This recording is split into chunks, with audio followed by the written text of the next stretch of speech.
Voter হওয়ার বয়স ১৭ বছর করতে প্রধান উপদেষ্টা দেওয়া প্রস্তাব সমর্থন করে জামায়াত ইসলামী।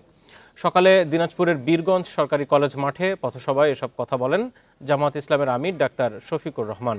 বলেন, যারা জীবন দিয়ে স্বাধীনতা এনেছে তাদের ভোটের অধিকার দেয়া হোক। আগামীর বাংলাদেশ যুবকদের হাতে তুলে দেবে গোটা জাতি। আরও বলেন, দুর্নীতিমুক্ত, ঘুষমুক্ত, চাঁদাবাজি মুক্ত বাংলাদেশ চায় জামায়াত ইসলামী।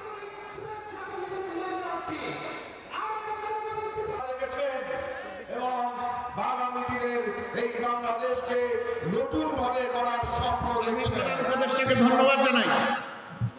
তিনি বলেছেন 18 নয় 17 বছর বয়স পর্যন্ত যাদের বয়স হয়েছে এবারকার ভোটার তালিকায় তাদের অন্তর্ভুক্ত হওয়া প্রয়োজন। আমরা বলি হ্যাঁ, তাদেরকে অবশ্যই অন্তর্ভুক্ত করব। যারা জীবন দিয়ে আমাদেরকে স্বাধীনতা দিতে পারে, দেশবাসী দেশের সরকারকে তাদের হাতে একটা ভোটের অধিকার তুলে দিতে পারি না।